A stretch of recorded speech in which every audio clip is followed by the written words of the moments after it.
Dear friends, आपका स्वागत है एक बार फिर आपके अपने यूट्यूब चैनल में। आज हम लोग जानेंगे सेल के पार्ट के बारे में। दोस्तों, हम लोग जानते हैं जिस प्रकार चाहे लिविंग हो चाहे नॉन लिविंग हो तब भी, चाहे नॉन लिविंग हो तब भी, दोनों को काम करने के लिए एनर्जी का जरूरत पड़ता है। तो इस टॉपिक आज के इस वीडियो में हम लोग जानेंगे इसी प्रकार की सेल को एनर्जी कौन देता है। सेल को एनर्जी कौन देता है? सेल भी जस्ट लाइक ए लिविंग का एक पार्ट है। तो लिविंग का एक पार्ट है तो उसको भी काम करने के लिए एनर्जी चाहिए। तो एनर्जी एक्चुअली आता कहाँ से है? सेल के अंदर से आता है, सेल के बाहर से आता है, कहाँ से आता है? तो चलिए हम लोग शुरू करते हैं। सेल का एक पार्ट होता है जिसको हम लोग क्या बोलते हैं? माइटोकॉन्ड्रिया। सेल का एक पार्ट होता है जिसको हम लोग क्या बोलते हैं? माइटोकॉन्ड्रिया। तो माइटोकॉन्ड्रिया, चूंकि कॉन्ड्रिया जो होता है वो प्लूरल के लिए होता है, कॉन्ड्रियन होगा वो किसके लिए होगा? एक के लिए होगा। किसके लिए होगा? एक के लिए होगा। माइटोकॉन्ड्रिया को दूसरा हम लोग बोलते हैं powerhouse of the cell. तो वही जस्ट हम लोग पहले बात कर रहे थे, जिस तरह से काम करने के लिए एनर्जी चाहिए उस तरह से सेल को काम करने के लिए एनर्जी चाहिए। वो एनर्जी का फॉर्मेशन कहाँ होता है, एनर्जी बनता कहाँ है? तो हम लोग बोलेंगे माइटोकॉन्ड्रिया के अंदर बनता है। इसलिए माइटोकॉन्ड्रिया को हम लोग बोलते हैं powerhouse of the cell के नाम से क्या करते हैं? जानते हैं। ये रहा माइटोकॉन्ड्रिया का पिक्चर। तो माइटोकॉन्ड्रिया हम लोग जनरली बोलते हैं ये दो मेम्ब्रेन से घिरा होता है। बाहर वाले को आउटर मेम्ब्रेन बोलते हैं, अंदर वाले को इनर मेम्ब्रेन के नाम से क्या करते हैं? जानते हैं। इनर मेम्ब्रेन में इस तरह से प्रोजेक्शन निकला रहता है। इस प्रोजेक्शन को हम लोग क्रिस्टी बोलते हैं। इसके पास अपना डीएनए होता है। और इनर मेम्ब्रेन के अंदर जो लिक्विड मौजूद होता है उसको स्पेस को हम लोग मैट्रिक्स बोलते हैं। और मैट्रिक्स में इस तरह का एक स्ट्रक्चर क्या रहता है? मौजूद रहता है। इसको हम लोग F0 F1 पार्टिकल के नाम से क्या करते हैं? जानते हैं। तो चलिए थोड़ा सा हम लोग डिटेल से शुरू करते हैं। ये है क्या? सबसे पहले बोला गया it is a part of life, part of cell. ये सेल का एक पार्ट है। इसका जो शेप होता है, आकार होता है, वेरिएबल देखने को मिलता है। ये फिलामेंटस हो सकता है, फिलामेंट की तरह हो सकता है, या फिर कैसा हो सकता है? ग्रेनुलर हो सकता है। इसका जो चौड़ाई हम लोग देखेंगे तो 0.5 माइक्रोमीटर और लेंथ देखेंगे तो कितना होता है? 7 माइक्रोमीटर होता है। लगभग मतलब कम बेसी थोड़ा सा हो सकता है। ये एक्चुअली यूनिफॉर्मली डिस्ट्रीब्यूट होता है, मतलब सेल के टोटल सेल में लम्पसम यूनिफॉर्मली डिस्ट्रीब्यूट होता है। बट ये भी अधिक हो सकता है। कहाँ? जहां पर जिस बॉडी के जिस पार्ट को अधिक एनर्जी चाहिए वहां पर हम लोग देखेंगे इसका नंबर क्या हो सकता है? ज्यादा हो सकता है। कहने का मतलब जैसे मसल्स हो गया, जो वर्क ज्यादा करता है उसमें इसका नंबर थोड़ा सा क्या आदमी देखेगा? ज्यादा देखेगा। इट में भी ये हो सकता है।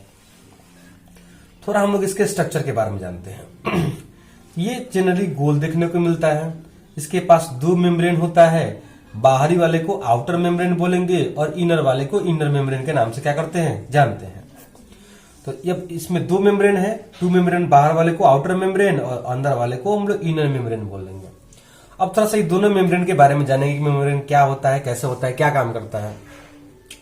तो आउटर माइटोकॉन्ड्रियल मेम्ब्रेन, इसके पास हाई लिपिड प्रोटीन देखने को मिलता है, जिसका रेशियो क्या होगा?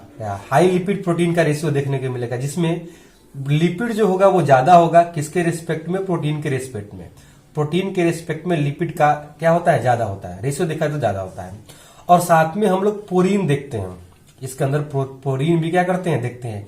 एक्चुअली ये पोरीन जो होता है वो इनर मेम्ब्रेन के अंदर क्या होता है? देखने को मिलता है।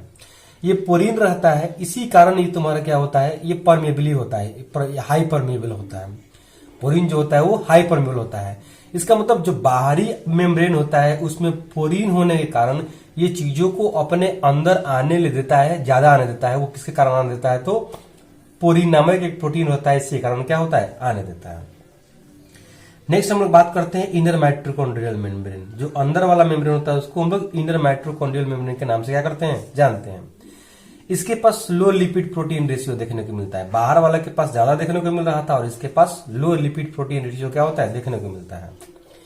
इसके पास नहीं होता है लेक्स, मतलब इसके पास कोलेस्ट्रॉल क्या होता है? नहीं होता है। बट इसके पास क्या मौजूद होता है? कार्डियोलिपिन क्या होता है? मौजूद होता है। कोलेस्ट्रॉल नहीं होता है, कार्डियोलिपिन क्या होता है? मौजूद होता है। साथ में इसके पास क्रिस्टी होता है। क्रिस्टी हम लोग बोलते हैं, ये जो अंदर की तरफ धंसा स्ट्रक्चर होता है इसको हम लोग क्या बोलते हैं? क्रिस्टी बोलते हैं। ठीक है। एनिमल्स में एक क्रिस्टी फोल्डेड होता है, बट प्लांट में एक क्रिस्टी क्या होगा? फिंगर लाइक होगा, उंगली के जैसा क्या होगा? धंसा हुआ होगा। ठीक है। इसके पास एक रॉकेट के जैसा स्ट्रक्चर देखने को मिलता है जो रिस्पॉन्सिबल होता है एटीपी फॉर्मेशन के लिए। इसके पास एक रॉकेट, जैसे इसको हम लोग F0 F1 पार्टिकल के नाम से जानते हैं, F1 F0 पार्टिकल के नाम से जानते हैं। एक्चुअली यही रिस्पॉन्सिबल होता है किसको बनाने के लिए, एटीपी बनाने के लिए। एटीपी है क्या, एटीपी का पूरा नाम एडिनोसिन ट्राइफॉस्फेट होता है, जो एनर्जी देता है। ये हम लोग बोलते हैं यही एटीपी एनर्जी है जिसकी मदद से सेल क्या करता है, काम करता है। वही बोलते हैं इसका जो F0 F1 पार्ट मेम्ब्रेन में देखने को मिलता है, एंड इसके पास इसका जो हेड होता है वो मैट्रिक्स की तरफ रहता है, बट जनरली हम लोग टेल बोलेंगे, वो इनर माइटोकॉन्ड्रियल मेम्ब्रेन से क्या होता है, जुड़ा रहता है। दोनों मेम्ब्रेन के बीच में जो स्पेस रहता है, ठीक है, उसको हम लोग आउटर चेंबर बोलेंगे या इनर मेम्ब्रेन स्पेस के नाम से क्या करते हैं, जानते हैं। यानी बाहरी मेम्ब्रेन और अंदर मेम्ब्रेन के बीच में जो स्पेस होता है उसको आउटर चेंबर के नाम से जानेंगे, या फिर इनर मेम्ब्रेन स्पेस के नाम से क्या करेंगे, जानेंगे। इसका पीएच हम लोग देखते हैं, यहां पर लो देखने को मिलता है। यहाँ जो पीएच देखने को मिलता है, ठीक है, ये मैट्रिक्स के तुलना में लो देखने को मिलता है। यानी यहाँ का जो पीएच होता है ये मैट्रिक्स की तुलना में क्या होता है, लो होता है। किस लिए लो होता है, ताकि यहाँ पर एटीपी का फॉर्मेशन किया जा सके, एटीपी एनर्जी का फॉर्मेशन क्या किया जा सके। यदि इनर माइटोकॉन्ड्रियल मेम्ब्रेन को हम लोग देखेंगे तो ये परमेबिलिटी में क्या होता है, लो देखने को मिलता है। क्या देखने को मिलता है, लो देखने को मिलता है। एंड नहीं परमेबल होता है, परमेबल मतलब आने जाने देना, एंड नहीं परमेबल होता है किसके लिए, NAD+ और NADH के लिए परमेबल क्या होता है, नहीं होता है। NAD+ और NADPH के लिए परमेबल क्या होता है, नहीं होता है।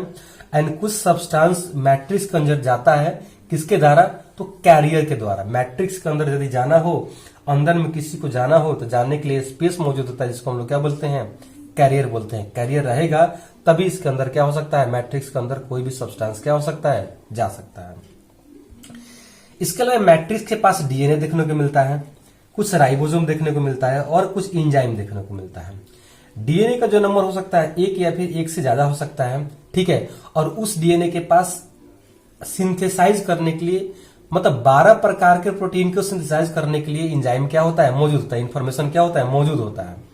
बट जो ये डीएनए डिवाइड जो करेगा, इसके लिए क्या होगा, इसके लिए अपना जो जेनेटिक मटेरियल होगा, ऑन क्रोमोजोम होगा, इसका अपना क्रोमोजोम होगा, क्रोमोजोम पर जो जीन मौजूद होगा, उसी कारण ये डीएनए क्या, ये माइटोकॉन्ड्रिया क्या करेगा, रिप्लीकेशन करेगा। क्या करेगा, रिप्लीकेशन करेगा, मतलब अपने नंबर को क्या करेगा, बढ़ाएगा।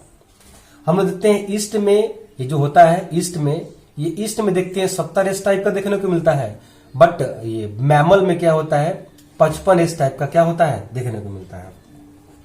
माइटोकॉन्ड्रिया को हम लोग सेमी ऑटोनोमल ऑर्गेनेल्स के नाम से जानते हैं। क्यों, क्योंकि इसके पास एबिलिटी होता है क्या करने के लिए, 12 प्रकार के प्रोटीन बनाने के लिए एबिलिटी होता है इसके पास, इसलिए हम इसको बोल सकते हैं सेमी ऑटोनोमल ऑर्गेनेल्स के नाम से क्या करते हैं, जानते हैं।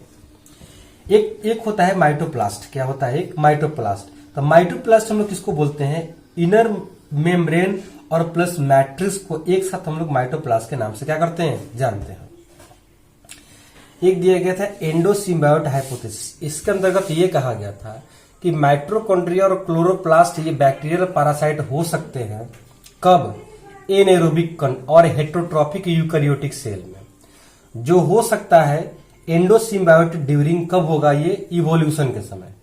अब इसके अंतर्गत क्या क्या बोला गया था कि माइटोकॉन्ड्रिया का जो साइज होता है वो बैक्टीरिया के साइज के बराबर होता है। साथ में पोरीन पाया जाता है आउटर मेम्ब्रेन में, वो किसमें, ग्राम नेगेटिव बैक्टीरिया के आउटर मेम्ब्रेन में पोरीन क्या होता है, पाया जाता है। अभी हम लोग देखते हैं कि पोरीन कहाँ होता है, इसमें देख रहे थे कि पोरीन कहाँ होता है, इनर माइटोकॉन्ड्रियल मेम्ब्रेन में, बट यहाँ आउटर में देखने को मिलता है कब, जब बैक्टीरिया कैसा हो, ग्राम नेगेटिव बैक्टीरिया हो तब। माइटोकॉन्ड्रिया का रोल क्या होता है, तो हम लोग बोलते हैं ये वो जगह है जहां पर एरोबिक रिस्पायरेशन किया जाता है। इनर माइटोकॉन्ड्रियल मेम्ब्रेन के पास इलेक्ट्रॉन ट्रांसपोर्ट चैन क्या होता है, देखने को मिलता है, जिसको हम लोग बोलते हैं F0 F1 रिस्पॉन्सिबल होता है, वो किसके लिए, एटीपी सिंथेसिस के लिए। इसके अलावा यहां पर क्या होता है, ऑक्सीडेटिव फॉस्फोराइलेशन देखने को मिलता है। नेक्स्ट है, ये इंपॉर्टेंट रोल प्ले करता है फोटो रिस्पायरेशन में, इंपॉर्टेंट रोल प्ले करता है। साथ में beta oxidation of fatty acid, ये इसमें कहां होता है, मैट्रिक्स में देखने को मिलता है। Beta oxidation of fatty acid कहां देखने को मिलता है, माइटोकॉन्ड्रियल मैट्रिक्स में देखने को मिलता है। तो ये माइटोकॉन्ड्रिया के बारे में कुछ इंपॉर्टेंट था। यदि अच्छा लगा हो तो लाइक सब्सक्राइब जरूर करिए। Thank you.